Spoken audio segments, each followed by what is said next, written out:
할렐루야, 말씀과 동행하는 하루에 나오신 여러분들 축복하고 환영합니다. 8월 15일 광복절입니다. 하나님께서 이 땅 가운데 자유, 빛을 비춰주셨습니다. 그 은혜를 기억하며 또 나라 사랑하기를 다시 한 번 더 고민해보는 이 하루, 이 아침이 되기를 원합니다. 사도신경으로 신앙 고백하며 오늘 말동화 시작하도록 하겠습니다. 전능하사 천지를 만드신 하나님 아버지를 내가 믿사오며 그 외아들 우리 주 예수 그리스도를 믿사오니 이는 성령으로 잉태하사 동정녀 마리아에게 나시고 본디오 빌라도에게 고난을 받으사 십자가에 못 박혀 죽으시고 장사한 지 사흘 만에 죽은 자 가운데서 다시 살아나시며 하늘에 오르사 전능하신 하나님 우편에 앉아 계시다가 저리로서 산자와 죽은 자를 심판하러 오시리라. 성령을 믿사오며 거룩한 공예와 성도가 서로 교통하는 것과 죄를 사하여 주시는 것과 몸이 다시 사는 것과 영원히 사는 것을 믿사옵나이다. 아멘. 오늘 누가복음 24장은 어디서부터 시작합니까? 네, 무덤에서부터 시작합니다. 무덤은 생명이 없는 곳이죠. 그리고 내일을 꿈꿀 수 없는 곳이고 여기까지, 마침내, 끝 이런 단어들이 어울릴 법한 그런 장소입니다.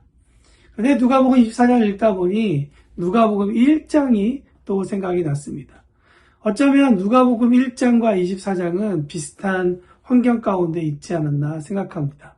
영적으로 무덤과 같이 이 땅 가운데 소망을 이룰 수 있는 그 무언가가 없는 이 땅 가운데 예수님께서 인간의 몸으로 오셔서 빛되어 주셔서 사람들에게 생명의 빛을 비춰주시고 구원의 역사를 시작한 것이 누가복음 1장이라면 누가복음 24장은 예수님의 여정이 무덤에서 끝난 것이 아니라 죽음조차 막을 수 없는 참 생명의 길이신 그리스도의 모습을 우리에게 생생하게 증언하고 있습니다.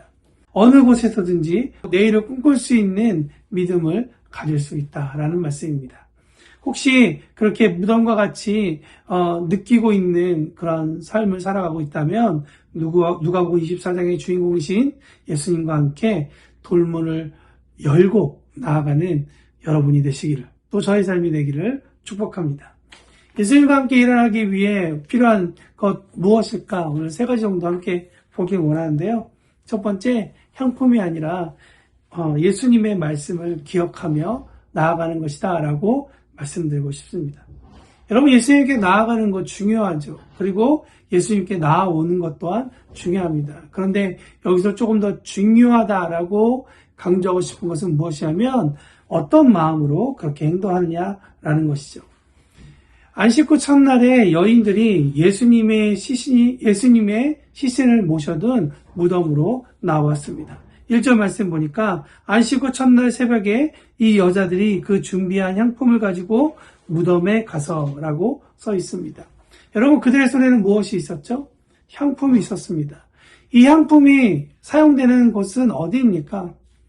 특별히 오늘 본문의 여인들의 손에 있었던 향품은 죽은 시신에게 발라 썩은 내를 조금 덜하게 하는 것, 향기로움을 나게 하는 것이 바로 이 향품의 주된 목적입니다. 이것을 통해 우리가 알 수 있는 것은 이 여인들이 정말 예수님이 돌아가시고 난 다음에 정성으로 그들이 무덤을 찾아왔다라는 것을 알 수 있지만 그들은 살아계신 예수님을 만나려 온 것이 아니라 죽은 예수님을 만나기에 왔다라는 것을 알 수 있습니다. 이 이야기는 6절과 7절 말씀에 아주 중요한 한 가지를 우리에게 보게 하는데요. 그것은 뭐냐면 예수님께서 갈릴리에 계실 때 그들에게 한 가지 말씀을 하셨는데 여인들이 기억하지 못했다라는 것입니다. 그 말씀은 무엇입니까? 7절 말씀에 보면 이르시기를 인자가 죄인의 손에 넘겨져 십자가에 못 박히고 제3일에 다시 살아나야 하리라 하셨느니라는 말씀입니다. 3일 만에 다시 살아나겠다라는 예수님의 약속이죠. 그 약속을 기억했다라면 여인들의 손에는 향품이 아니었겠죠. 다른 것이 아마 들려있지 않았을까 생각해 봅니다. 교회요, 너무 슬픔에 빠진 나머지 무기력해졌다 해도 꼭 해야 될 것은 여러분을 향한 예수님의 약속을 기억하는 것입니다. 여러분을 향한 예수님의 약속 말이죠. 그 약속을 여러분 기억하십니까? 그 약속이 여러분을 소생케 하던 그 말씀 아닙니까? 오늘 말동화를 보시면서 함께 하시면서 그 약속의 말씀이 기억나서 여러분들을 살려내는 이 아침이 되기를 축복합니다. 둘째, 말씀이 나를 통솔하도록, 나를 컨트롤하도록 여러분 말씀 가운데 여러분의 삶을 내어 들으십시오. 여러분, 무덤에 있는 것과 같이 앞이 보이지 않을 때 우리는 때때로 잘못된 선택을 합니다. 내가 생각했었던 나의 어떤 감으로, 나의 어떠한 경험으로 또 이게 맞아라는 여러 다른 사람들의 이야기를 들으며 결정을 하게 된다는 것이죠. 그 전까지 말씀으로 꼬박꼬박 묵상하면서 하나님 말씀의 가운데 순종하는 삶을 살고 있었음에도 불구하고 너무나도 보이지 않아서 너무나도 힘들어서 결국 마지막에 무너지는 삶을 사는 경우도 우리가 경험했을 것입니다. 오늘 본 말씀 우리에게 이야기합니다. 우리의 감으로가 아니라 말씀으로 달려가서 하나님께서 주시는 감동과 인도함을 따르는 일을 해야 된다. 여러분 7절에 그 약속의 말씀을 기억한 여인들이 어떻게 했습니까? 8절 말씀에 보니까 그들이 예수님의 말씀을 기억했다.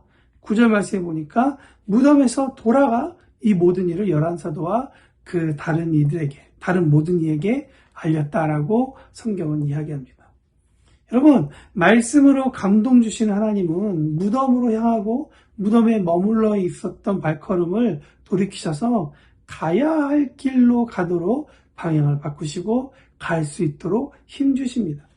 무덤에 머물러 있었던 여인들의 모습과 예수님의 말씀이 기억이 나서 이제 제자들에게 부활하신 주님을 알리기 위해서 달려가고 있는 이 여인들의 모습을 보십시오. 여러분, 완전 다른 사람의 모습 아닙니까? 말씀은 예수님의 말씀을 기억하게 하는 힘이 있습니다. 말씀은 우리를 기다리셔서 우리에게 그 말씀으로 소성케 하는, 생명을 주고자 하는 놀라운 힘이 있습니다.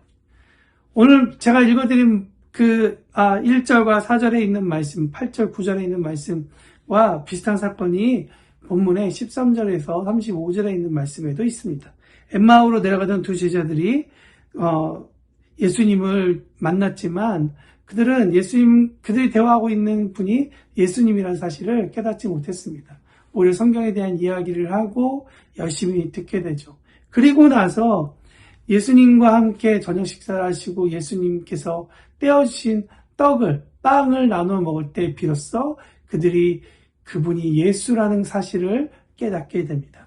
그리고 그들이 이렇게 고백하죠. 32절. 그들이 서로 말하되 길에서 우리에게 말씀하시고 우리에게 성경을 풀어주실 때 우리 속에서 마음이 뜨겁지 아니하더냐 하고. 여러분, 우리 말씀을 따라다닙니다. 그리고 좋은 말씀을 찾아다니죠. 말씀을 따라다니고 갈급하고 사모해야 되는 것은 너무나도 중요합니다. 그러나 여러분, 한 가지 그 전에 알아야 할 사실은 무엇이냐면 사실 우리가 말씀을 따라가는 것 같지만 오히려 우리에게 필요한 말씀은 예수님께서 우리에게 기도로 가르쳐 주신 것처럼 날마다 일용할 양식으로 하나님께서 준비하셨다라는 사실입니다. 내가 말씀을 찾아가는 것이 아니라 말씀이신 그분께서 우리의 삶의 문을 열고 들어오신다는 것입니다. 여러분, 우리에게 이 아침에 이런 고백이 있었으면 좋겠습니다. 주님, 내 삶을 인도해 주십시오. 주님, 제 삶의 배와 같은 제 삶 가운데 캡틴이 되어 주십시오. 주님, 선장이 되어주셔서 제 삶을 끌어주십시오. 라고 함께 기도하면 좋겠습니다. 세 번째, 예수님과 함께 일어나기 위해 해야 할 일은 부르심을 되찾는 것입니다. 예수님께서 죽었다는 소식은 제자들조차 낙심하게 하고 불안하게 했습니다. 여인들, 그리고 엠마오로 가던 제자들의 이야기가 예수님이 정말 부활하셨다라는 그 증언이 있었음에도 불구하고 다른 제자들은 믿지 못했습니다. 오히려 37절의 말씀 보면 예수님께서 친히 그들 가운데 서서 말씀하실 때 제자들은 예수님의 유령, 예수님의 혼만 나타난 줄 알고 아주 두려워했다라고 성경은 기록합니다. 그런데 41절 말씀에 보면 이내 제자들이 너무 기쁨으로 아직도 믿지 못하고 놀랍게 여겼다라고 성경은 기록하고 있습니다. 여러분 37절과 41절 말씀 사이에 어떤 사건이 있었을까요? 어떤 사건이 있었기에 정말 두려움 가운데 있었던 제자들이 이제 기쁨으로 나아갈 수 있었을까요? 예수님께서 십자가에 오르셨을 때 손과 발에 난 상처로 그것을 제자들에게 보여주고 만지게 하시죠. 제자들은 그 상처를 보고 예수님이 유령이 아니라 진짜 그들의 스승, 그들의 정말 주인이신 예수님이라는 것을, 실제임을 알게 되었습니다. 예수님이 실제임을 알게 되죠. 예수님께서 죽었다가 부활하셨다는 것이 자신들의 삶 앞에 드러내자 그들에게 더 이상 두려움이 없었다는 것이죠. 그리고 그들의 삶은 완전히 바뀌었다는 것을 누가복음과 연결되어 있는 사도행전이 계속해서 우리에게 증언하고 있습니다. 예수님께서 부활하셨을 때의 환경, 주 30년경에는 예루살렘에서 예수를 믿는다는 것이 그렇게 쉬운, 예수님을 믿는다는 것을 사람들에게 환영받지 못한 그러한 사회적인 문제를 가지고 있었습니다.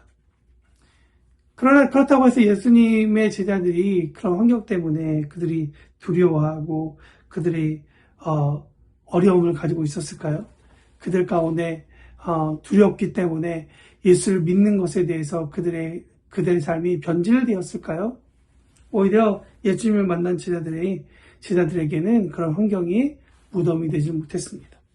왜냐하면 무덤 안에 빛 대신 예수님께서 계셨기 때문입니다.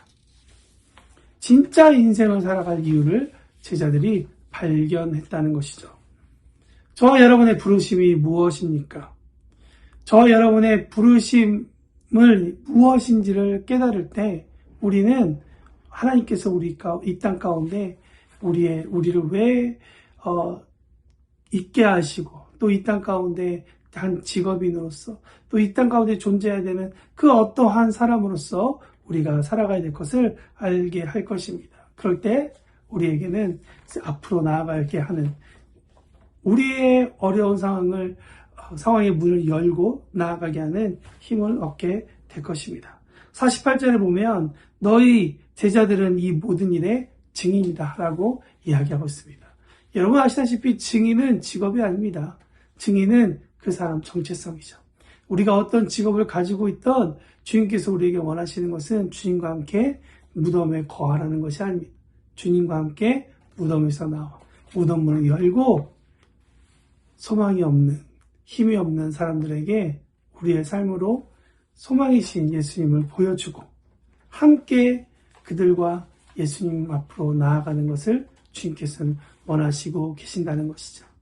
누가복음 24장은 이렇게 마무리됩니다. 그리고 이 말씀은 사도행전 1장으로 이어집니다. 그 복음을 받았던 사람들이 어떻게 살아내는지. 여러분, 믿음 생활을 한다는 것은, 믿음으로 살아낸다는 것은 이러한 복음의 분명한 기초와 분명한 믿음, 분명한 배움, 분명한 확신이 필요합니다. 이 말씀으로 우리의 삶을 다시 한 번 더 일으키는 저와 여러분이 되기를 축복합니다. 오늘 이것들을 위해서 함께 기도해 주시기 바랍니다. 여러분의 삶이 무덤 가운데 거하는 것이 아니라 주님과 함께 빛으로 무덤의 문을 열고 나아가는, 그래서 주님께서 우리에게 허락하신 하루를 정말 멋있게 살아가는 빛으로 살아가는 저와 여러분이 되시기를 축복합니다. 다 함께 기도하겠습니다.